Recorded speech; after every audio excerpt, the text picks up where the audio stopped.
The private elevator doors closed behind us with a soft metallic sound that somehow felt final.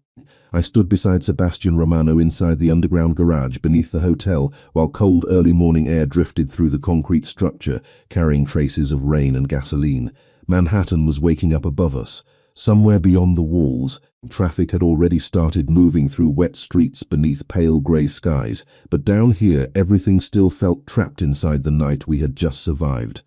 A black armored SUV waited beside the elevator with headlights glowing softly across the polished concrete floor. Marco stood near the driver's side, scanning the garage carefully, while two other men remained positioned near the exits. Nobody relaxed around Sebastian. Not even his own people. Sebastian opened the rear passenger door for me himself. The small gesture should not have affected me the way it did. Powerful men like him did not open doors for people. Especially not frightened girls from Queens wearing borrowed jackets and yesterday's exhaustion beneath their eyes. "Thank you," I murmured quietly. Sebastian held my gaze for 1 second too long before answering. "Get inside, Elena." I slid into the leather back seat while he entered beside me instead of taking the front. The door closed heavily behind us, shutting out the cold garage air completely. Soft instrumental music played quietly through the speakers, while Manhattan rain shimmered across the tinted windows. Marco started driving without a word. The SUV pulled smoothly through the underground exit ramp and emerged onto rain-darkened streets glowing silver beneath the early morning light. For several minutes, nobody spoke. I watched New York pass outside the window in exhausted silence while Sebastian sat beside me with one arm resting near the door, grey eyes fixed on the city beyond the glass. He looked calmer than any human being should after surviving a night like ours. But now that I knew him better, I noticed the small signs anyway. The tension still locked beneath his shoulders, the faint bruise darkening near his knuckles, the dangerous stillness in his jaw whenever Marco's phone buzzed from the front seat. "You should sleep when you get home," Sebastian said quietly without looking at me. I let out a tired breath. "I do not think I can. You will eventually. You sound very certain about exhaustion." One corner of his mouth moved faintly. "Experience." I turned toward him slightly. Morning light filtered softly through the rain-streaked windows, catching silver in his grey eyes for half a second before disappearing again. "Do you ever stop working?" Sebastian glanced toward me finally. "Rarely. That is unhealthy." Heat rushed lightly into my face. Somehow talking to him inside the quiet SUV felt different now. Softer, more dangerous, like every wall between us had thinned overnight without either of us noticing. The city blurred outside while rain tapped softly against the windows again. A small coffee cart owner unlocked his stand on the sidewalk. A woman hurried beneath a yellow umbrella near the subway entrance. Normal people beginning normal mornings while I sat beside the most feared man in New York wearing his jacket like it belonged to me. The thought tightened something unexpectedly deep inside my chest. "What happens now?" I asked quietly. Sebastian stayed silent for several seconds before answering. "Now you return to your life." Something about the way he said it made my stomach ache. "Your life," as if he had already separated himself from it. "And you?" His expression cooled slightly. "I handle what remains." "That sounds ominous." "It is." I looked down at my hands resting tightly together in my lap. "You keep talking like this ends once I walk into my apartment." Sebastian's gaze remained on me now, steady, careful. "It should." "But..." The word escaped before I could stop it. Something unreadable flickered briefly across his face, but nothing involving me stays simple for very long. Silence settled heavily between us after that. Marco turned onto Queens Boulevard while the skyline slowly faded behind us through the rain. My apartment was getting closer. Reality too. College classes, rent, coffee stains on lecture notes, tiny ordinary problems. I should have felt relieved. Instead, panic curled quietly somewhere beneath my ribs. Sebastian noticed. Of course he did. "Elena," his voice lowered softly beside me. "Look at me." I turned toward him slowly. The inside of the SUV suddenly felt too small, too warm. "You are safe now," he said quietly. "Do you understand?" I wanted to believe him, I really did, but something in his expression told me he was trying to convince himself too. My eyes dropped briefly toward the faint bruise near his hand again. "You did not sleep at all," I whispered. Sebastian's jaw tightened almost invisibly. "Neither did you." "Why?" I swallowed carefully. "Because nobody would destroy an empire for me." The moment the words left my mouth, the atmosphere inside the SUV changed, completely. Sebastian went very still beside me. Even Marco glanced briefly into the rearview mirror before immediately looking away again. My pulse stumbled painfully. I should not have said that out loud, but it was true. Sebastian lowered his eyes toward me slowly. You still do not understand who you became the second I walked you out of that ballroom. My heartbeat crashed unevenly against my ribs. Sebastian, suddenly Marco cursed sharply from the front seat. The black SUV jerked hard to the left as headlights exploded through the rain from the intersection ahead. Everything happened too fast afterward. Tires screamed against wet pavement. Sebastian's arm slammed across my chest instantly, pulling me backward against the leather seat. As another vehicle came speeding toward us through the storm-grey morning, metal crashed violently somewhere beside us. Glass shattered. The world flipped sideways in a blur of white light and screaming brakes. I heard my own voice cry out his name once, then nothing at all. The first thing I heard was the sound of a heart monitor, slow, steady, mechanical. It echoed somewhere close beside me through layers of exhaustion so heavy they felt impossible to escape. Antiseptic, clean sheets, hospital air. My eyes opened slowly against harsh white light burning through the room. For several seconds nothing made sense. The ceiling above me blurred in and out of focus while pain pulsed faintly behind my eyes. Then memory crashed back all at once. Rain, the SUV, Sebastian's arm across my chest, exploding through the intersection.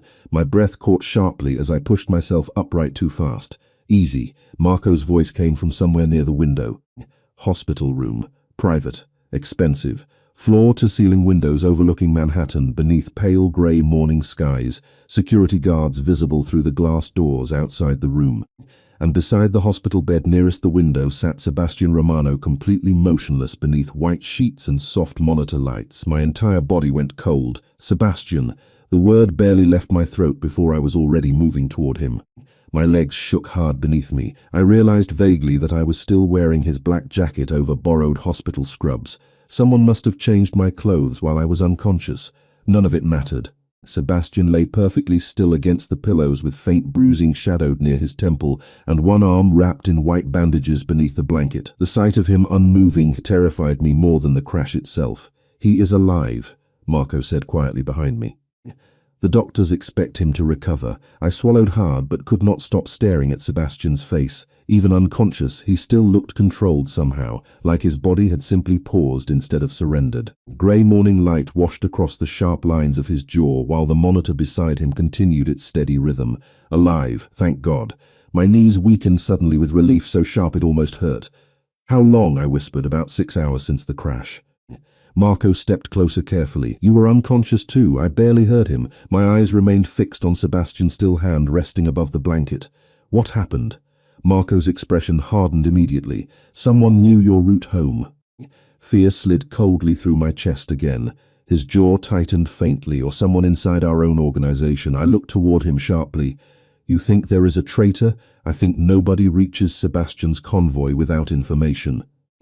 The room fell silent except for the soft rhythm of hospital machines. Somewhere outside the windows, rain started falling lightly across Manhattan again. I stared down at Sebastian's face while exhaustion and fear twisted together painfully inside me. He had protected me all night, stayed awake for me, put himself between me and danger without hesitation, and now he was lying unconscious because somebody wanted to use me to get to him. My throat tightened hard. "This is my fault," Marco answered immediately. "No, he would not have been there if not for me. Sebastian chooses his own risks." His voice remained calm but firm. "Nobody forced him to protect you." The terrifying part was that I already knew that. I slowly sat beside Sebastian's bed and looked down at the faint bruising near his temple. He looked exhausted, even unconscious, like his body had finally collapsed after carrying too much pressure for too many years. Without thinking, my fingers moved lightly toward his hand, resting against the blanket warm, alive. Relief hit me all over again the second I touched him. Marco noticed but said nothing. "The doctors want you to rest too," he said quietly after a moment. I shook my head immediately. "I am staying here. Miss Brooks, I am not leaving him." The words escaped before I could soften them. Silence followed. Marco studied me carefully for several long seconds before exhaling quietly through his nose. "You really have no idea what you became to him, do you?" My heartbeat stumbled painfully. Before I could answer, movement shifted faintly beside me. I froze instantly. Sebastian's fingers tightened weakly beneath mine. The monitor rhythm changed slightly. Sebastian, his eyelids moved once, slowly, painfully. Then grey eyes finally opened beneath the pale at first, distant. But the second his gaze found me beside the bed, something steadied immediately in his expression. Relief. Hidden fast beneath control again, but there. Real, Elena. His voice came out rough and low from exhaustion. My eyes burned suddenly with emotion I could not control anymore. You are awake. Sebastian blinked slowly while trying to sit up before pain stopped him halfway. His jaw tightened sharply. Do not move, I said instantly. The words came out too fast, too worried. Sebastian looked at me carefully then, really looked at me. His eyes moved over the faint bruise near my cheek, the oversized jacket still around my shoulders. My exhausted expression, sitting beside his hospital bed like I belonged there. You stayed, he murmured quietly. Something inside my chest broke softly at the sound of those two words. I tried to smile despite the tears threatening behind my eyes. You protected me all night, I whispered back. Let me do it now. Silence filled the hospital room afterward. Heavy, emotional, dangerous in a completely different way than before. Then the glass door opened suddenly behind us. Marco turned immediately as another man stepped quickly into the room wearing a dark suit and rein across his shoulders. His expression looked grim. Boss, he said carefully, they are going to come back. The atmosphere changed instantly, completely. I felt it beside me before Sebastian even spoke. His entire expression hardened beneath the pale hospital light. The warmth disappeared from his eyes like a switch flipping somewhere deep inside him, cold, sharp. Dangerous again. The monster New York feared waking back up in real time beside me. Sebastian's gaze lifted slowly toward the man near the door, then toward the rain-covered skyline beyond the hospital windows. His voice, when he finally spoke, sounded calm enough to freeze the entire room, then lock the door. Rain continued falling against the hospital windows, long after the room went silent again. Nobody moved after Sebastian Romano spoke those 4 words, lock the door. The command settled through the private hospital suite with enough cold authority to make every man inside react instantly. One of the security guards closed the glass door without hesitation, while another stepped into the hallway outside. I sat frozen beside Sebastian's bed, watching the transformation happen in real time. Only minutes earlier he had looked exhausted and human beneath pale hospital lights. Now the softness was gone completely. His grey eyes turned sharp again, focused. Dangerous enough to change the entire atmosphere around him, Sebastian slowly pushed himself more upright against the pillows despite the pain tightening visibly through his jaw. Sebastian, I whispered immediately, you should not move yet. I have already spent too many hours unconscious. His voice remained rough from exhaustion but steady, controlled. Marco stepped closer to the bed carefully. The doctors said you need another day minimum. Sebastian ignored him completely. How many people knew the route? 5. Names. Marco listed them calmly while I sat there trying to process the fact that these men discussed betrayal and attempted murder with the same tone normal people used for business meetings.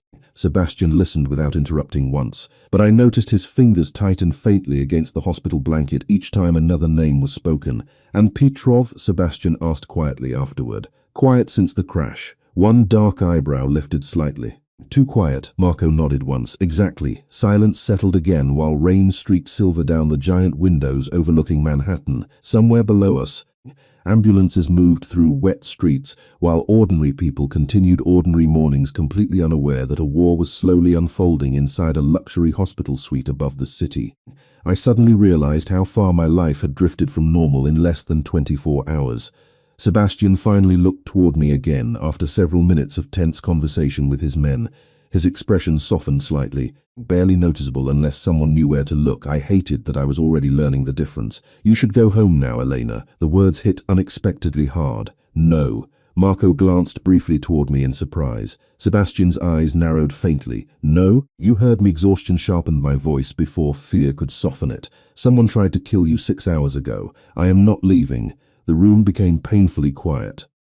One of the security men actually looked away toward the windows like he suddenly wanted no part in this conversation. Sebastian studied me carefully from the hospital bed. You are exhausted. So are you. That is different. I almost laughed at the hypocrisy. That is exactly what I said to you in the SUV. Something faint moved near the corner of his mouth. Not amusement exactly, more like disbelief that I still argued with him after everything. Elena, his voice lowered softly. Warning mixed with something warmer underneath it. Dangerous warmth. This room is no longer safe. Fear slid cold through my chest again. Because of me? Because of me. The honesty in his answer hurt worse somehow. Sebastian glanced briefly toward the rain-covered skyline before continuing. Anyone willing to attack my convoy in daylight will not stop easily. Marco crossed his arms beside the hospital bed. We should move her to the Connecticut property immediately. Move me where? Sebastian's expression darkened slightly. A safe house. Absolutely not. You no longer have the luxury of refusing. The cold authority in his voice instantly reminded me exactly who he was again. Not the exhausted man in a hospital bed, not the person who touched my hair in the penthouse that morning. This was Sebastian Romano, the man powerful enough to control entire cities with a sentence. I have classes, I argued weakly. Marco actually muttered something under his breath that sounded suspiciously like a laugh. Sebastian did not smile. Your professors will survive disappointment. I stared at him in disbelief. Did you seriously just use your own line against me? One corner of his mouth moved faintly despite himself. Apparently, the tiny moment of softness disappeared quickly when another suited man entered through the hospital door carrying a tablet. His face looked tense. Boss. He handed the tablet toward Sebastian carefully. This arrived 30 minutes ago. Sebastian's eyes lowered toward the screen. The change in his expression happened instantly. Cold, sharp, dangerous enough to make my stomach drop before I even knew why. What is it? I asked quietly. Nobody answered immediately. Marco looked away first. Sebastian finally turned the tablet slightly toward me. My breath caught painfully. Security footage. Grainy black and white footage from outside my apartment building in Queens less than an hour earlier. Two men standing near the entrance looking directly toward the camera before disappearing off screen, waiting, watching, looking for me. Fear crashed through my chest so violently I nearly stopped breathing. They know where I live. Sebastian's gaze never left the screen. My neighbors, already relocated temporarily. I blinked in shock. You evacuated my building? Only the occupied units. He said it calmly, like secretly moving families out of danger before sunrise was perfectly normal behavior. I stared at him speechlessly while rain hammered harder against the hospital windows again. Somewhere deep inside me, fear slowly began changing shape, becoming something heavier, stranger, because for the first time since this nightmare began, I finally understood something terrifying. Sebastian Romano was not trying to protect me from his world anymore. His world had already reached me. By late afternoon, the rain finally stopped over Manhattan, but the tension inside the private hospital floor only deepened. I stood beside the massive window inside Sebastian Romano's hospital suite, watching grey clouds drift slowly between skyscrapers while security moved constantly through the hallway outside. Nobody on this floor walked casually anymore.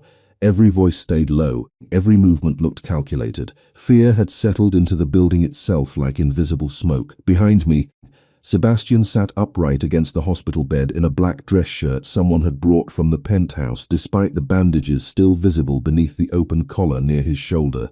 The monitors beside him were gone now. So was most of the softness I had seen earlier that morning. He looked less like a patient and more like a king recovering between wars. Marco stood near the doorway, speaking quietly into his phone while two unfamiliar men reviewed security footage on tablets across the room. The atmosphere felt colder now, more dangerous. I wrapped my arms tighter around myself beneath Sebastian's oversized black jacket while trying to ignore the exhaustion pressing behind my eyes. I had not slept properly in almost 2 days. You should sit down, Sebastian said suddenly without looking away from the documents in his hands. I am fine. You sway slightly every time you stop moving. I blinked in surprise. You notice that? One dark eyebrow lifted faintly. I notice everything. The terrifying part was that he probably did. Marco ended his call near the doorway and crossed toward Sebastian with a tight expression. The Connecticut property is ready. My stomach immediately tightened again. Safe house. The word still sounded unreal. Good, Sebastian answered calmly. We leave tonight. Tonight, I turned toward him sharply. Absolutely not. Marco actually sighed like he expected this reaction. Sebastian lowered the papers slowly onto the hospital blanket before finally looking directly at me. Elena. No. I shook my head harder this time. I am not disappearing into some secret bunker because of people I have never even met. Sebastian's expression remained unreadable for several seconds. You already met them, he said quietly. They tried to kill us this morning. Silence hit the room instantly after that. Sharp, unavoidable. My pulse stumbled painfully. I hated how calm he sounded saying things like us now, as if my life had already merged with his without permission. Before I could answer, movement appeared near the hospital doorway. One of the guards stepped aside immediately as a woman entered the room without waiting for permission. Every instinct inside me reacted instantly. She was beautiful in the kind of way that made entire rooms shift around her. Tall, elegant, dark blonde hair falling perfectly over one shoulder, sharp green eyes colder than the Manhattan skyline outside. She wore a fitted black coat over expensive heels with enough confidence to make everyone else in the room look temporary, and the second Sebastian looked up and saw her, something changed subtly in his expression. Not softness, recognition, history. "Lucia," Sebastian said calmly. My stomach dropped for reason to examine too closely. The woman's gaze moved slowly across the room before settling directly on me beside the windows. One perfectly shaped eyebrow lifted slightly. "So the rumors are true." Her voice sounded smooth enough to cut glass. Sebastian's tone cooled immediately. "And yet I am." Lucia crossed the room slowly, stopping beside Sebastian's bed with the ease of someone completely unafraid of him. That alone told me enough. She glanced briefly toward the bandages beneath his shirt. "You look terrible. You always did have a gift for compliments." Her lips almost curved, almost. Then her attention shifted back toward me again, sharp, assessing. "This is the girl?" Every muscle in my body tightening. Sebastian's voice dropped lower instantly. "Elena." Lucia looked faintly amused. "You are correcting me now?" Marco suddenly became very interested in the city outside the windows. Nobody else in the room moved. Tension curled tightly through the air between Sebastian standing beside his bed. Not romantic tension exactly, something more dangerous than that. Shared history, old scars. "You should leave, Lucia," Sebastian said quietly. Before I become impolite, instead of reacting, Lucia studied him carefully for another second before finally looking toward me again. Her expression softened just enough to become somehow more unsettling.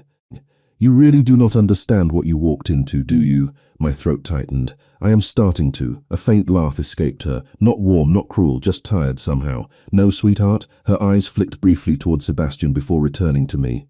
Sebastian's jaw hardened immediately. Enough. Lucia ignored him completely. "Do you know what happens to people he cares about?" The entire room froze completely.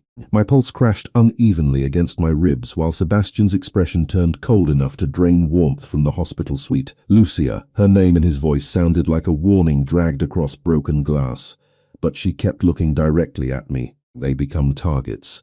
Silence exploded through the room afterward, heavy enough to hurt. I stared at her while fear slowly twisted together with something else beneath my ribs, something uglier. Because for the first time since this nightmare began, another terrifying possibility entered my mind. Maybe surviving Sebastian Romano's enemies was not the real danger. Maybe surviving his love was.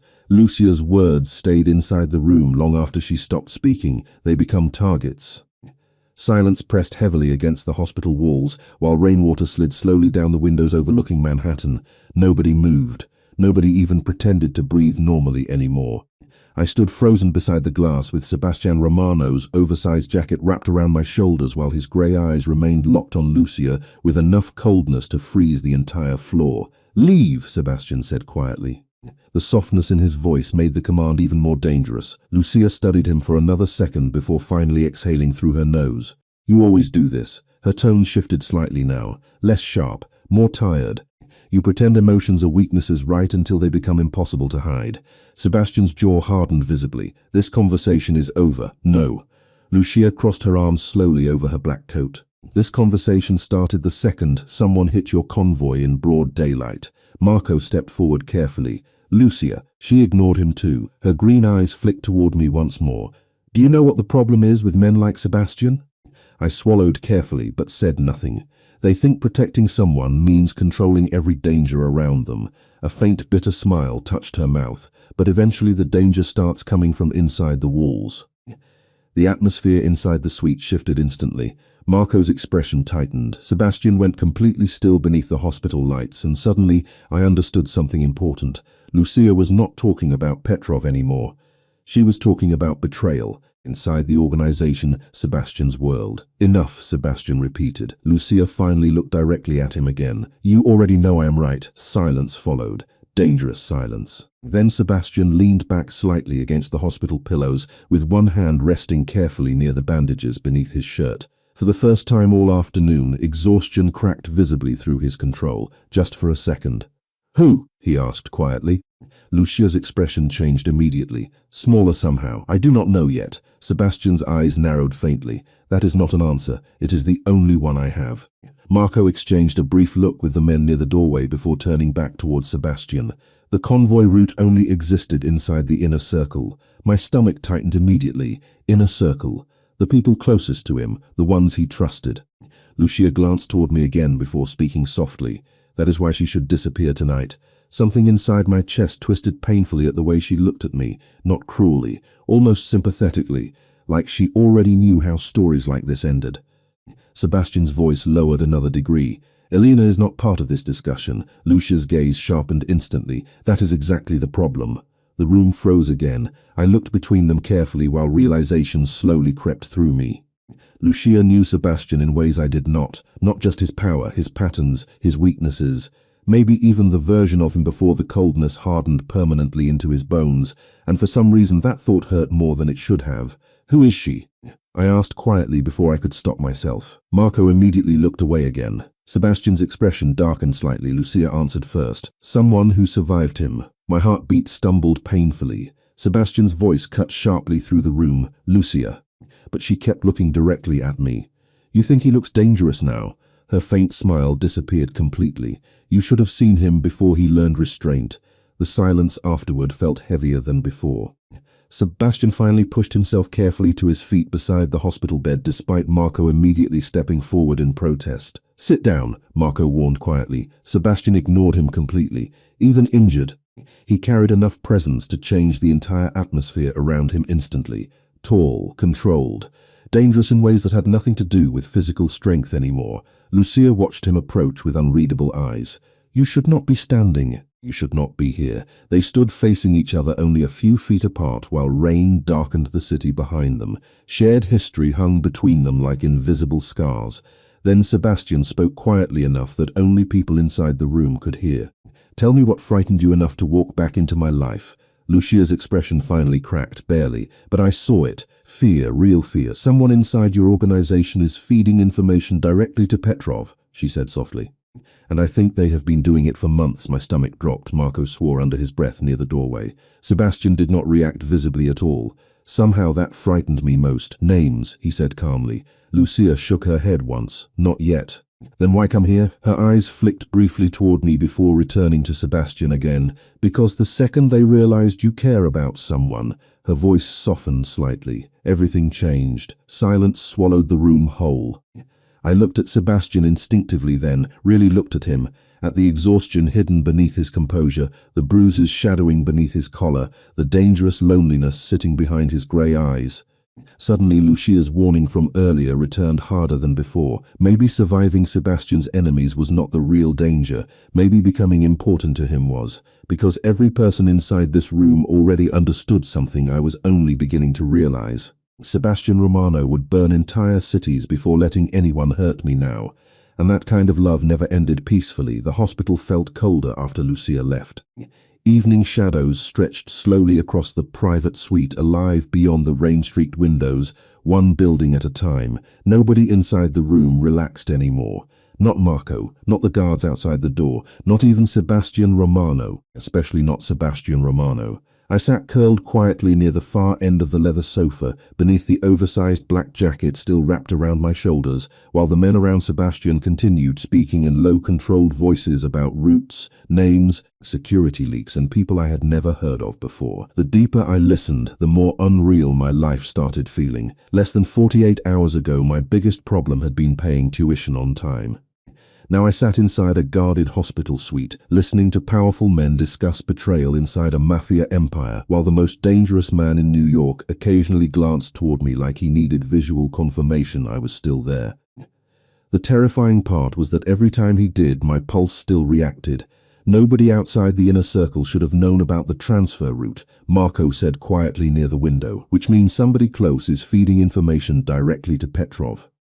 Sebastian leaned back carefully against the hospital chair beside the bed, one hand resting near the bandages beneath his shirt. Exhaustion shadowed faintly beneath his eyes now, despite the calm expression he maintained for everyone else. Or somebody wants us focused on Petrov while they move elsewhere, Marco frowned slightly. You think there is another player? Sebastian's grey eyes shifted briefly toward the city lights beyond the glass.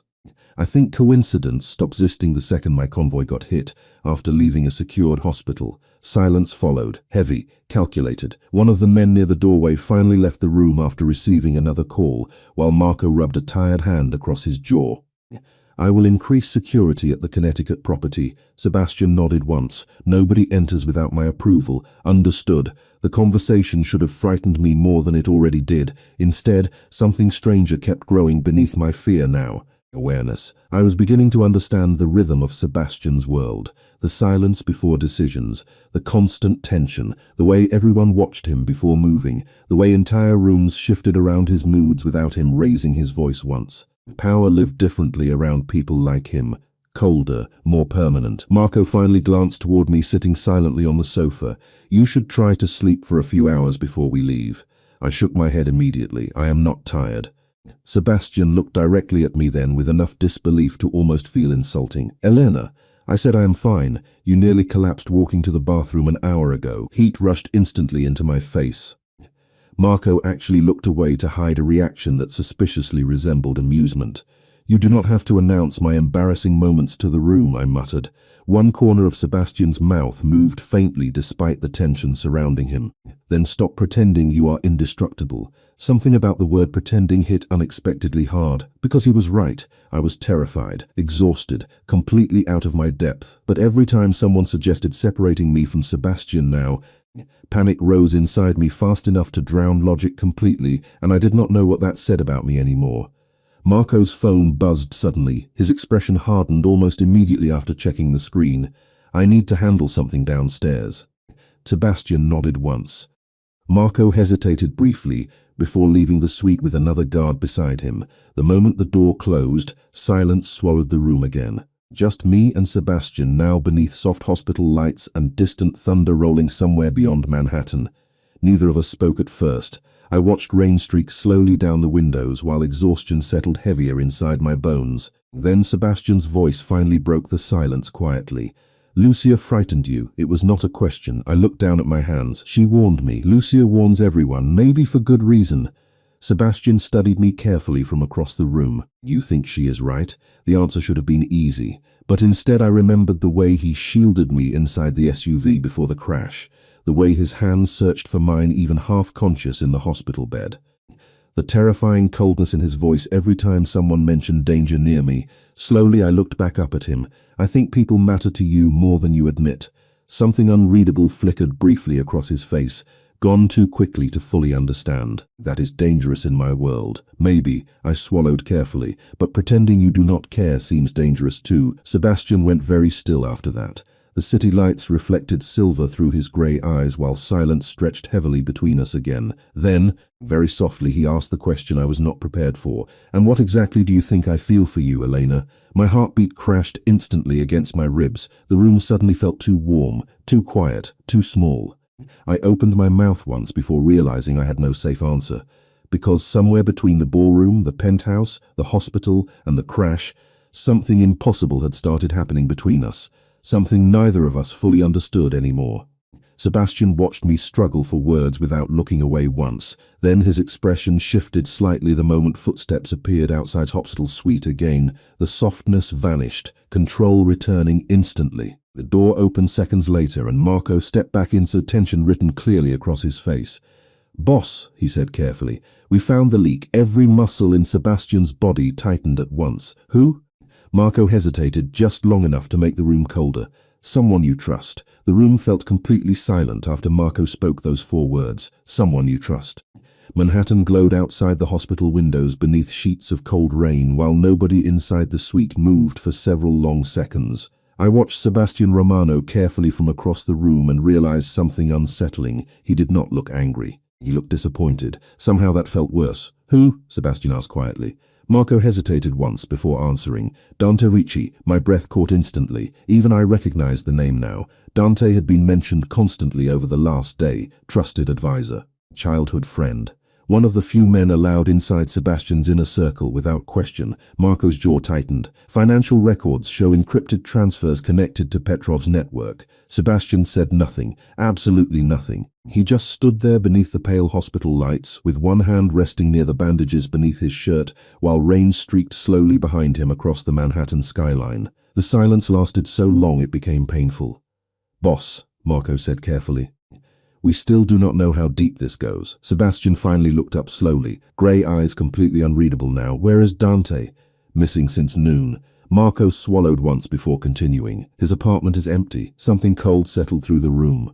Permanent cold. I looked at Sebastian instinctively, waiting for some visible reaction. Anger, betrayal, anything, but his expression barely changed at all. Only his eyes hardened slightly as he turned back toward the rain-covered windows. "Prepare the Connecticut property," he said calmly. "We leave immediately." Marco nodded once. "Understood." He motioned toward the guards before disappearing back into the hallway with the others, leaving me alone with Sebastian again beneath the dim hospital lights. The silence afterward felt different this time, heavier, more personal. Sebastian stood motionless near the window with Manhattan glowing behind him, while exhaustion and betrayal shadowed silently through his posture. For the first time since I met him, he looked alone. Not physically, something deeper than that. I crossed the room slowly before stopping beside him. "You trusted him." Sebastian exhaled softly through his nose. "Since I was 19. The answer hit harder than I expected. "I am sorry." He looked toward me then with faint surprise, like nobody had offered sympathy instead of strategy in a very long time. "Do not be." His voice remained calm. "This is what happens when men in my world forget fear." I frowned slightly. "That sounds exhausting." A faint, humorless smile touched his mouth. "It is." Rain tapped quietly against the giant windows while ambulances moved through distant Manhattan traffic below us. I studied the bruising near his temple beneath the soft hospital light and suddenly realized how tired he truly looked now that nobody else remained in the room. "You should not be standing," I said softly. "You sound like the doctors." "Maybe the doctors are right." "You have become strangely comfortable giving orders." Heat rose lightly into my face. "I am serious." "So am I." His eyes held mine steadily for one dangerous second too long. Then his expression shifted slightly. Softer somehow beneath all the exhaustion. "You should hate me by now." The quiet honesty in his voice caught me completely off guard. "Why would I hate you?" Sebastian looked back toward the city. "Your life disappeared in less than 2 days because you crossed paths with me." The words settled heavily between us, and the terrifying part was that he was right. My apartment was compromised, my classes forgotten, my normal life slipping further away every hour. But standing there beside him beneath the storm-dark Manhattan skyline, I realized something even more dangerous. I could not imagine walking away anymore either. "You keep acting like all of this is your fault," I whispered quietly. "Maybe it is." "No." The answer came faster than I expected. Sebastian finally looked directly at me again. "You do not know everything yet, Elena. Then tell me." Silence stretched between us, heavy, complicated. Then Sebastian reached slowly toward the bedside table beside him and picked up a silver lighter resting near his phone. He turned it once between his fingers before handing it carefully toward me. I stared down at the engraved initials across the metal surface. "Dr. Dante Ricci." "He gave me this after my first job," Sebastian said quietly. "I carried it for 12 years. My chest tightened painfully at the quiet betrayal hidden inside that sentence. "Sebastian, do you know the worst part?" His voice remained calm but distant now. "I still hope Marco is wrong." The honesty in that nearly broke something inside me, because suddenly he did not look like a feared Mafia boss anymore, just a man discovering that loyalty could disappear overnight. Without thinking, my fingers closed gently around his hand, still holding the lighter between us. Sebastian went completely still. Rain rolled softly across the windows behind us, while Manhattan lights blurred gold against the storm outside. Slowly, his eyes lowered toward our hands. The air between us changed instantly, warmer, more dangerous. Neither of us moved. I could hear my own heartbeat now. Sebastian's thumb shifted almost imperceptibly against my fingers. "Elena." My name sounded different in his voice this time. Lower, rougher somehow. Emotional exhaustion and tension and fear had stripped away too many walls between us over the last 48 hours. I realized suddenly how close we were standing. How carefully he was looking at me. The entire world outside the hospital suite disappeared for one suspended second. Then the lights went out. Everything plunged instantly into darkness except for emergency red backup lights flooding softly across the room. Somewhere down the hallway, alarms began echoing through the hospital floor. Sebastian's entire expression changed immediately. Cold, alert, dangerous again. He pulled me behind him before I could even react. "Stay close to me," he said quietly into the darkness. Then someone started screaming somewhere below us in the hospital. The emergency lights painted the hospital suite in dark shades of red, while alarms echoed somewhere below us through the building. My heartbeat slammed painfully against my ribs the second the lights disappeared, because suddenly every fear Lucia warned me about felt real at once. Sebastian Romano pulled me instinctively behind him with one hand while staring toward the hospital door with sharp, focused eyes that no longer looked remotely human beneath the red glow. He looked like survival itself. "Stay beside me," he said quietly, not loudly, not panicked. Somehow that calmness frightened me even more. Footsteps thundered outside the private suite almost immediately afterward. Voices shouted through the hallway. One of the guards burst through the door carrying a flashlight and breathing hard. "Backup generators failed on 3 floors, he said quickly. "Security cameras are down." Sebastian's jaw tightened visibly. "That is not an accident, no." Marco appeared behind the guard seconds later, with rain still darkening his suit jacket from outside. His expression looked colder than I had ever seen it. Someone triggered the outage manually. My stomach dropped instantly. "Inside the hospital? Inside the building," Marco corrected grimly. Sebastian stepped forward carefully despite the obvious pain still hidden beneath every controlled movement. "How many entrances remain unsecured?" 2. "Seal them." "Already done." Somewhere below us, another scream echoed faintly through the building before abruptly cutting off into silence. My entire body stiffened. Sebastian noticed instantly. His hand closed more firmly around my wrist. "Do not listen to it." The terrifying part was that he sounded like someone already accustomed to chaos. Like fear no longer surprised him anymore. Marco handed Sebastian a loaded flashlight while another guard moved quickly toward the windows overlooking Manhattan. Outside, rain hammered against the skyline again, while blue and red lights several streets below. The city looked distant now, unreal, like normal life belonged somewhere else entirely. "The elevators?" Sebastian asked, disheveled. Marco lowered his voice carefully. "We should move now before whoever caused this reaches the private floor." Sebastian nodded once before looking directly toward me again. "Can you walk?" I swallowed hard and nodded despite the shaking in my legs. "Good." The room suddenly moved fast after that. Guards collecting equipment, flashlights cutting through the dark, doors opening and shutting, controlled panic hidden beneath disciplined movement. Sebastian never raised his voice once, yet everyone reacted instantly around him. That kind of power no longer shocked me anymore. What shocked me was how safe I felt standing beside him despite the danger surrounding us. Marco moved ahead into the hallway first, while Sebastian kept one hand lightly against my back, guiding me behind him. The hospital corridors looked eerie beneath the emergency lighting, empty wheelchairs abandoned near walls. Nurses whispering quickly beside stairwells, security guards rushing past with radios crackling through static. Somewhere far below, thunder rolled over Manhattan again. We moved quickly toward the emergency staircase near the west wing, while Sebastian stayed half a step behind me the entire time, like he physically refused to let danger reach me first. "This way," Marco called quietly from ahead. Then everything happened at once. A loud metallic crash echoed somewhere down the corridor behind us. One of the guards shouted sharply. Flashlights swung violently toward movement near the far end of the hallway. My body reacted before my brain did. Fear exploded through me instantly. Sebastian turned fast enough to shield me against the wall beside him, while voices erupted through the corridor.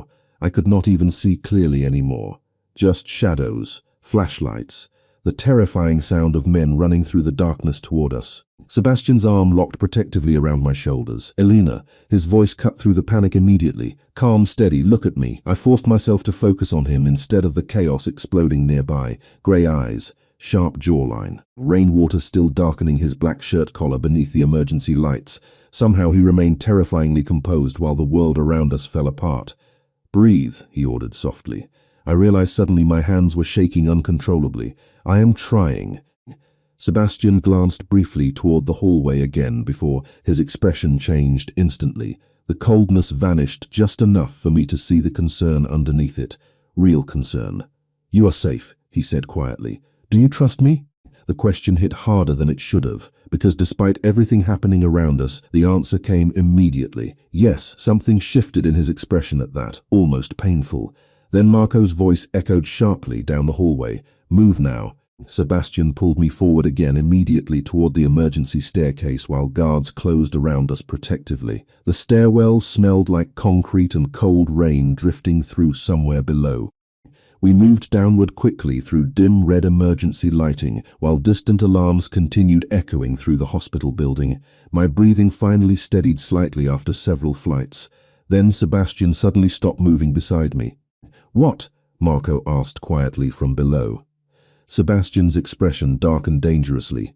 "We are missing someone." The silence afterward felt wrong immediately. One of the guards checked the stairwell above us quickly before swearing under his breath. "Daniel is gone." Fear rolled coldly through the group. Marco's jaw tightened instantly. He was behind us 30 seconds ago. Sebastian's eyes hardened into something terrifying beneath the emergency lights. Nobody disappears inside a sealed stairwell by accident. Then, from somewhere higher above us in the darkness, a phone started ringing softly. The phone continued ringing somewhere above us in the dark stairwell, soft, steady, almost casual. Every man around Sebastian Romano froze beneath the red emergency lights while rain pounded faintly against the building outside. Nobody moved toward the sound immediately. Fear had changed shape now, colder, smarter. "Do not answer it," Marco said quietly. Sebastian's expression hardened further as the ringing echoed down through the concrete stairwell again. One of the guards lifted his flashlight cautiously toward the upper landing while another stepped closer beside me protectively. My pulse slammed unevenly against my ribs. Daniel had disappeared less than 30 seconds earlier. Now a phone rang from somewhere above us in the dark. Nothing about this felt random anymore. Sebastian kept one arm lightly behind me while staring upward into the shadows. "How far?" he asked. "Second landing above us," the guard answered. Sebastian nodded once. "Stay here." Instantly I grabbed his wrist before I could stop myself. No, every eye in the stairwell turned toward me. Sebastian looked down slowly at my hand around his wrist while emergency lights painted shadows across his sharp features. "Elena, you are injured." "I am still standing. That is not the same thing." One corner of Marco's mouth almost moved despite the tension surrounding us. Sebastian's gaze remained fixed on me another second before he gently removed my fingers from his wrist. "Nobody comes down those stairs towards you," he said quietly. "Do you understand?" Fear tightened painfully through my chest. "Sebastian, trust me." Then he moved upward into the darkness with two guards beside him before I could argue again. The red emergency lights flickered faintly across the stairwell walls while Marco stayed near me below. Every second stretched painfully long after Sebastian disappeared around the upper landing. The ringing finally stopped. Silence replaced it immediately. Somehow that felt worse. "Marco," I whispered quietly, "what if this is a trap?" His eyes remained fixed upward into the darkness. "Everything is a trap now." The calm certainty in his voice terrified me. We waited. 10 seconds, 20. Somewhere below us, alarms still echoed through the hospital while thunder rolled outside over Manhattan. Then footsteps finally returned above us. Fast, controlled. Sebastian reappeared first beneath the emergency lights carrying a black phone in one hand, while the guards behind him looked visibly tense. My lungs finally released air I had not realized I was holding. "Where is Daniel?" Marco asked immediately. Sebastian stopped halfway down the stairs. His expression looked colder than before somehow. "Gone." The single word settled heavily through the stairwell. "Gone?" I repeated softly. Sebastian lowered the phone slowly into Marco's hand. Marco checked the screen briefly before his entire face darkened. "Boss," Sebastian's grey eyes shifted toward me instantly, too quickly, like he regretted something before I even understood what it was. "What?" I asked quietly. Nobody answered. Fear crawled coldly through my stomach. "Marco." He hesitated once before finally turning the phone screen slightly toward me. My breath caught painfully. It was a picture, grainy, taken recently. Me sleeping beside Sebastian's hospital bed earlier that afternoon, with my head resting near his hand beneath the pale hospital lights. Someone had been inside the room watching us. The message beneath the photo contained only one sentence. "Now we know why he is weak."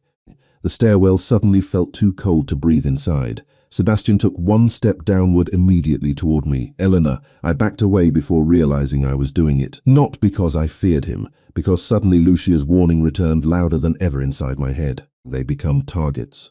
My pulse crashed painfully through my chest while I stared at the photo again. Someone had watched us, watched him looking at me, watched me beside him. "They are using me against you," I whispered. Sebastian's jaw tightened sharply. "No. Yes." Fear and realization twisted together hard enough to hurt now. "This is happening because of me." No, this time his voice came lower, more dangerous. "This is happening because somebody wants power badly enough to make mistakes." I looked up at him then. Really looked at him, the bruised exhaustion beneath his eyes, the fury barely restrained beneath his control, the terrifying protectiveness every person around us already understood. Suddenly I realized something even worse than fear. Lucia had been right. I mattered to him now, enough to become leverage, enough to start a war. Sebastian stepped closer carefully beneath the emergency lights while the rest of the stairwell faded away around us. "Listen to me." His voice softened slightly. "None of this is your fault. But I am the reason they can hurt you." Something dangerous flashed across his face instantly. "Nobody hurts me through you." The certainty in his tone should have comforted me. Instead, it terrified me more. Because he sounded like a man already preparing to destroy entire lives over this. Marco's phone buzzed suddenly beside us. He answered quickly while keeping his voice low. Then his expression changed immediately. "Boss." Sebastian looked toward him without taking his eyes fully off me. "What?" Marco lowered the phone slowly. "The Connecticut safe house was compromised 10 minutes ago." Silence exploded through the stairwell. One of the guards cursed quietly under his breath. "How?" Marco's face looked grim beneath the emergency lights. "Someone reached it before we did." Sebastian went completely still beside me, and for the first time since I met him, I watched genuine rage move visibly through him. Not loud rage, worse, controlled rage, the kind that looked silent right before destruction. "Then nowhere connected to me is safe anymore," he said quietly. Rain hammered harder outside the hospital while the emergency lights flickered across the stairwell again. Sebastian slowly turned back toward me afterward, grey eyes colder now than the Manhattan storm beyond the walls. "Which means," he said calmly, "they are going to force me to disappear you completely." The words settled through the dark stairwell like a final sentence. "They are going to force me to disappear you completely."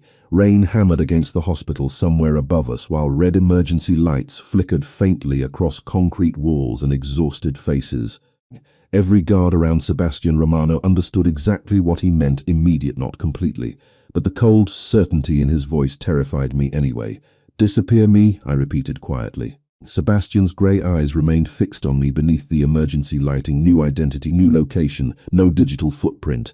My stomach dropped harder with every word. "No, Elena, no." The answer came sharper this time, more desperate. "You cannot erase my entire life because people are chasing you." Silence swallowed the stairwell. Marco glanced carefully between us while the guards stayed strategically distant, like they already recognized this conversation had become personal. Sebastian stepped one pace closer toward me. This stopped being temporary the second someone infiltrated a secured hospital floor. "Then fix your world." The words escaped before fear could stop them. The entire stairwell froze instantly afterward.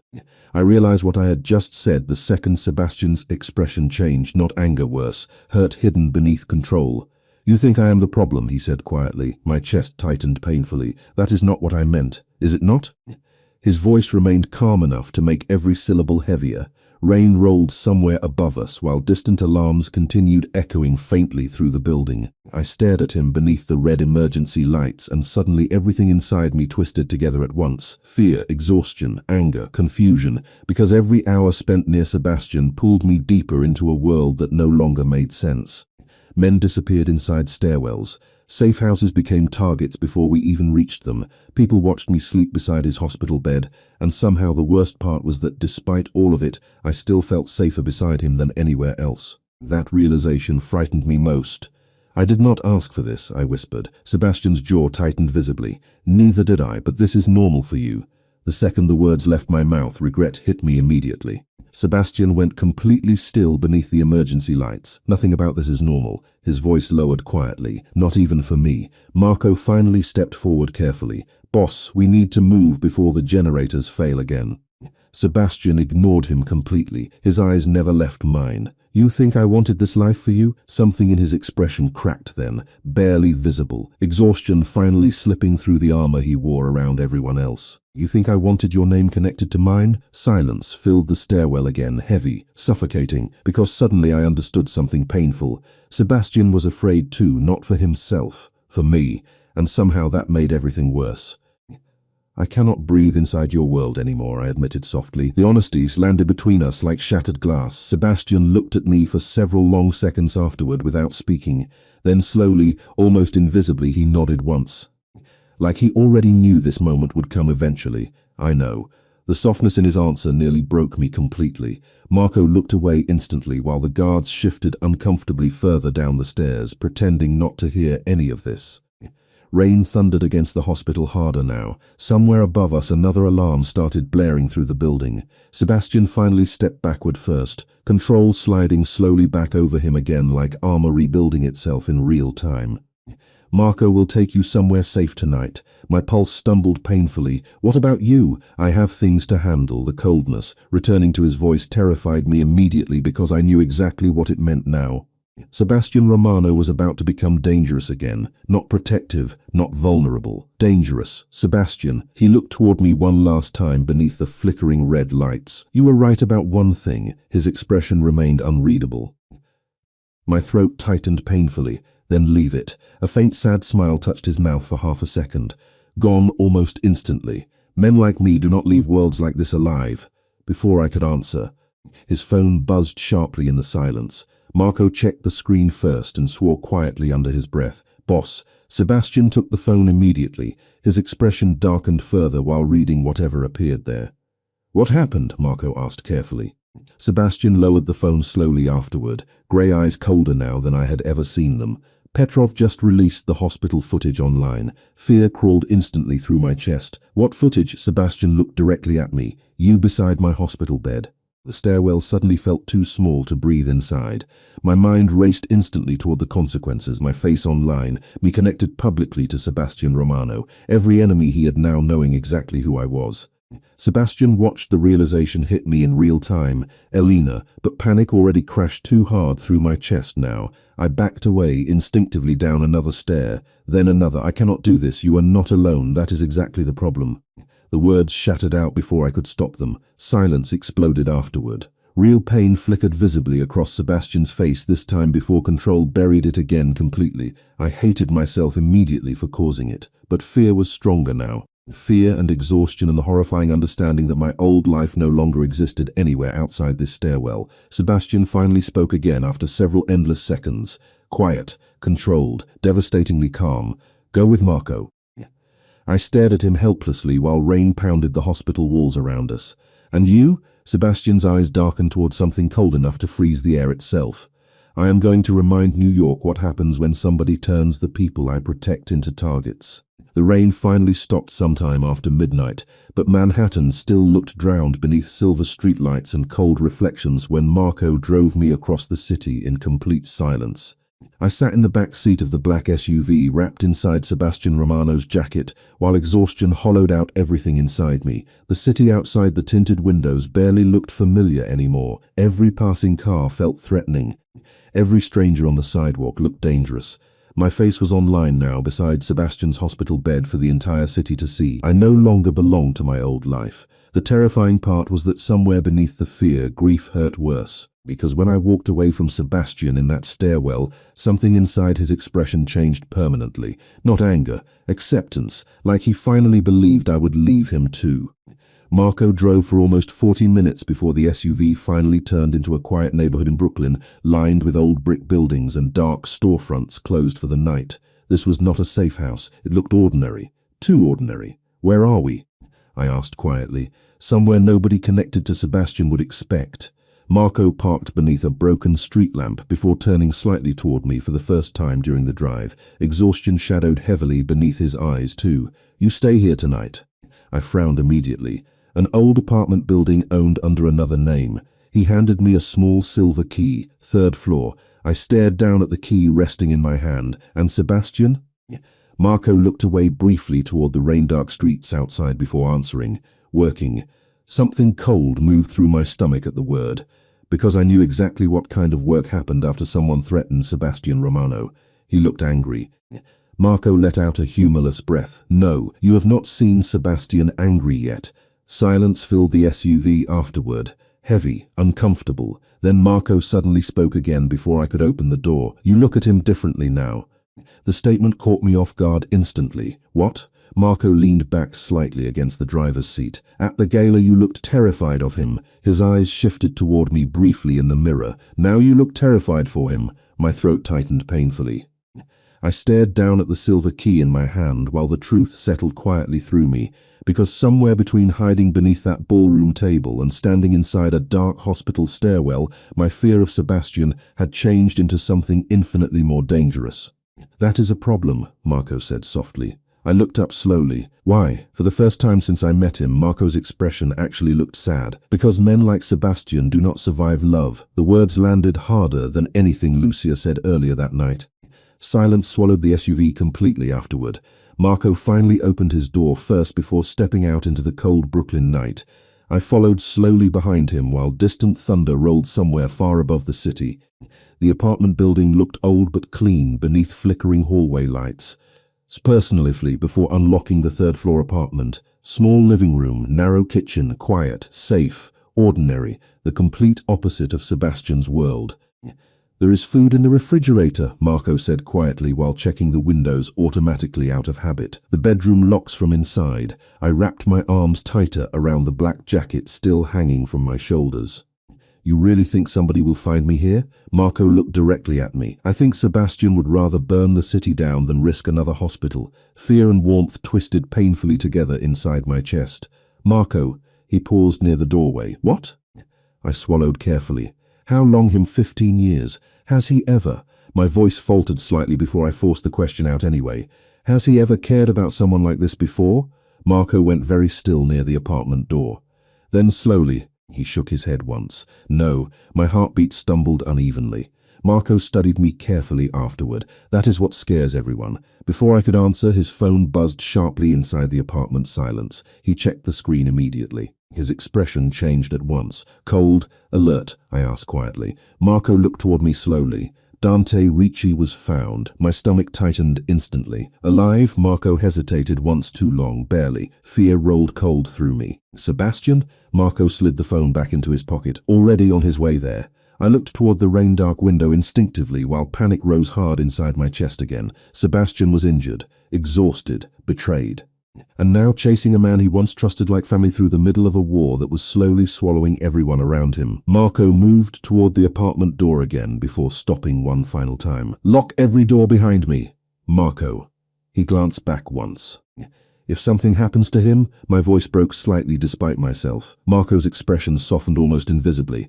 Then New York burns. The door closed quietly behind him afterward, leaving me completely alone inside the silent apartment. I stood motionless for several long seconds, listening to rainwater drip faintly outside the windows, while Sebastian's oversized jacket still carried traces of cedar wood and storm air around me. Then my phone buzzed suddenly from inside the pocket. I froze instantly because I knew Marco never returned my phone after the hospital. Slowly, I pulled it free. Unknown number, one unread message.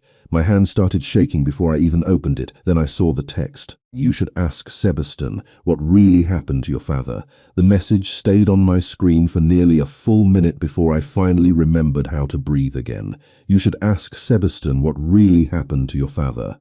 Rain tapped softly against the apartment windows while cold silence swallowed the small Brooklyn room around me. My hands shook so badly I almost dropped the phone. Nobody knew about my father anymore, not outside old family friends and faded memories buried years ago. He died when I was 14, construction accident. That was the story everyone repeated for years afterward. Simple, tragic, finished. But now fear crawled slowly through my chest because nothing connected to Sebastian Romano stayed simple for very long. I read the message again, then again, unknown number, no other text, no explanation. Just enough to destroy every fragile piece of safety left inside me. I immediately called Marco. Straight to voicemail. I tried again. Nothing. Panic tightened painfully through my ribs. Somewhere across the city, Sebastian was hunting traitors, while I sat alone inside a hidden apartment staring at a message that suddenly made my entire childhood feel uncertain. I walked toward the kitchen sink, trying to steady my breathing while rainwater streaked silver down the windows overlooking the dark Brooklyn streets below. Think, My father never spoke about work at home. He left early, came home exhausted, smelled like sawdust and coffee. He fixed broken radios in the kitchen on weekends and sang old Frank Sinatra songs terribly off-key while making pancakes. Ordinary memories, safe memories. So why did Sebastian's world suddenly feel connected to him now? My phone buzzed again. I froze instantly. Another message from the same unknown number. Check the storage box, Union Street. The blood drained from my face immediately. Nobody knew about the storage box except my father and me. After he died, I stopped visiting it completely because opening that tiny metal unit felt too much like reopening grief itself. I had not thought about it in years. Slowly, I typed one word back before fear could stop me. How is this? 3 dots appeared immediately, then disappeared. No response. Thunder rolled softly somewhere beyond Brooklyn, while panic and confusion twisted harder inside me. I should have waited for Marco, waited for Sebastian, but another emotion had already taken control now. Need, desperate need to know whether the last 14 years of my life had been built on a lie. 40 minutes later, I stood outside an old self-storage building on Union Street, with Sebastian's oversized black jacket pulled tightly around me against the cold night air. The neighborhood looked empty beneath flickering streetlights and wet sidewalks shining silver after rain. Every instinct screamed that this was dangerous, but grief moved people differently than fear.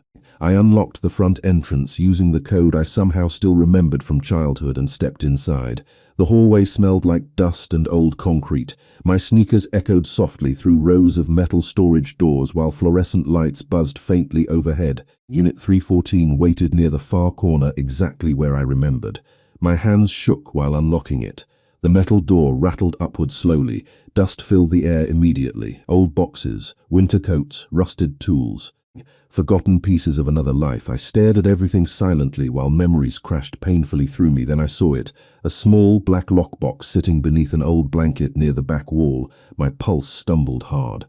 I moved toward it carefully before kneeling on the cold concrete floor. The lock was already broken. Someone had opened it recently. Fear rolled through me instantly. Inside rested only 3 things: a photograph, a silver pocket watch, and an envelope with my father's handwriting across the front. Elena.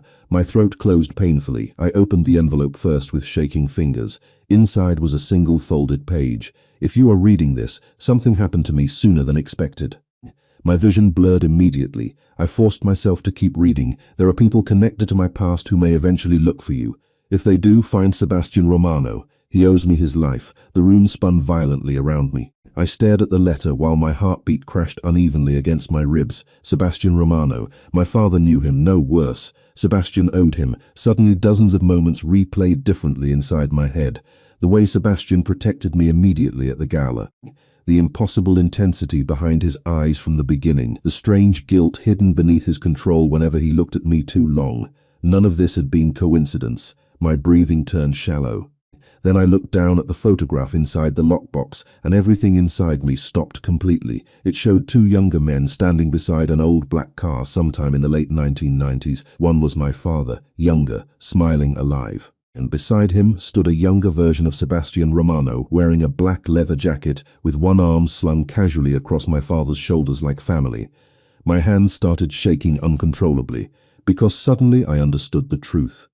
Sebastian did not protect me because he accidentally found me hiding beneath that table at the Gala. He protected me because the second he saw my face, he recognized exactly who I was.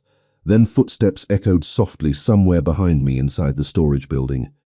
The rain outside Brooklyn finally began to slow sometime after midnight, leaving only soft water dripping from rusted fire escapes beyond the storage building windows. I stood frozen beneath the harsh fluorescent lights with my father's photograph still trembling in my hands while Sebastian Romano watched me from across the narrow concrete room like a man waiting for judgment. Everything inside me hurt at once: grief, anger, confusion, relief, because somehow the truth changed everything and nothing at all. My father had known him, trusted him enough to save his life, and Sebastian had carried that debt silently for 14 years before finding me again beneath a ballroom table on the worst night of my life. Marco's interruption still echoed faintly through the storage hallway outside, but Sebastian never looked away from me after the words faded. The city could burn around him, and I suddenly realized he would still stand there waiting for my answer first. "Why did you never tell me?" My voice came out softer now, exhausted instead of angry. Sebastian lowered his eyes briefly toward the old photograph in my hand before answering. Because I wanted one thing in your life untouched by my world. Silence filled the storage room again. I looked down at the younger version of Sebastian standing beside my father in the faded photograph. No expensive suits, no cold grey eyes. Just two young men leaning against an old car before life hardened one of them into someone New York feared. "He talked about you once," I whispered suddenly. Sebastian's expression shifted immediately. "What?" I swallowed carefully. "Not your name, just—" My eyes burned unexpectedly. "He used to say there was a kid in Brooklyn who still had goodness left in him no matter how angry he looked." Sebastian stared at me completely motionless beneath the fluorescent lights. Then slowly, almost painfully, he looked away toward the concrete floor. "Your father always saw things that did not exist anymore. Maybe he saw them before anyone else did." Sebastian let out a faint breath through his nose that sounded dangerously close to breaking. The silence afterward felt different somehow, softer, less haunted. Like the truth had finally removed the final wall standing between us. Then his phone buzzed quietly inside the pocket of his coat. Sebastian glanced at the screen briefly before locking it again without answering. "You are not going?" I asked softly. His eyes lifted back toward mine immediately. "No, but Marco said—" "I know what Marco said." He stepped closer slowly across the storage room while rainwater continued dripping faintly somewhere outside. "I spent years believing power solved everything." His voice lowered carefully. "But power is the reason your father died." The honesty in that nearly stopped my breathing. Sebastian looked exhausted beneath the cold fluorescent lights, bruised, haunted, more human than dangerous for the first time since I met him. "I cannot give you back the years they stole from you," he continued quietly, "but I can stop pretending this life deserves anything from me anymore." My heartbeat stumbled painfully. Sebastian, Lucia was right. A faint, sad smile touched his mouth. "People close to me become targets." He glanced briefly toward the photograph in my hands. "Your father paid for saving my life." The grief inside his voice hurt worse than anger ever could. Then slowly, Sebastian removed a silver key from inside his coat pocket and placed it carefully on top of the storage box between us. "What is that?" "A house." I blinked in confusion. "What?" "Northern California. No connections to New York. No connections to me." He looked directly at me afterward. "It is yours." Fear and emotion twisted sharply through my chest. "Why are you giving me this?" Sebastian's expression softened just enough to become dangerous again. "Because you deserve a life that does not require looking over your shoulder every morning." Silence filled the room heavily while rain faded softer outside. Then I finally understood what he was doing. My pulse dropped instantly. "You are leaving," Sebastian said. "Need to." The answer already lived in his eyes. "No." I shook my head immediately. "No, you do not get to disappear after all of this." Something painful moved across his face. "Elena, you cannot spend 2 days turning my entire life upside down and then decide for both of us again." My voice cracked harder now. "I am tired of everyone deciding what happens to me." Sebastian stared at me for several endless seconds beneath the cold lights of the storage room. Then slowly he stepped close enough that I could smell rain and cedarwood again. "Familiar now, dangerous now. If I stay in New York," he said quietly, "this never ends." My throat tightened painfully because deep down I knew he was right. There would always be another enemy, another betrayal, another war waiting around the corner for men like Sebastian Romano. But standing there beside him with my father's photograph still pressed against my chest, I also realized something else. For the first time in years, Sebastian looked tired of being feared, tired of surviving, tired of carrying a city on his shoulders while pretending none of it hurt him. Slowly, I looked down at the silver house key resting between us, then back at him. "What happens if you leave?" Sebastian's eyes held mine steadily. "New York finds another monster." Tears burned suddenly behind my eyes again. For the first time since I met him, Sebastian Romano smiled without darkness behind it. "Small, real, human maybe," he said softly. "I finally become the man your father believed I could be." The words shattered something inside me completely. I stepped forward before fear could stop me and wrapped my arms tightly around him beneath the flickering fluorescent lights. Sebastian froze instantly, like nobody had held him without fear in a very long time. Then slowly, carefully, his arms closed around me too. Warm, protective, real. Outside, the rain finally stopped over Brooklyn completely. Weeks later, we stood together on a quiet cliffside overlooking the Pacific Ocean while cold California wind moved softly through my hair beneath golden evening light. No guards, no sirens, no Manhattan skyline glowing with danger outside the windows. Just endless ocean stretching toward the horizon while Sebastian stood beside me with one hand resting quietly in mine. Peace looked unfamiliar on him at first, but beautiful too. I looked toward him while waves crashed gently below the cliffs. Do you regret it? Sebastian turned slowly toward me beneath the fading sunset. Very carefully he brushed a strand of hair away from my face before answering. I regret almost everything about the life I lived before you. His voice softened slightly. Except finding you. The ocean wind carried silence warmly between us afterward, while the last sunlight disappeared slowly across the water. The city once feared Sebastian Romano, but in the end all he really wanted was a life where Elena Brooks could finally sleep without fear.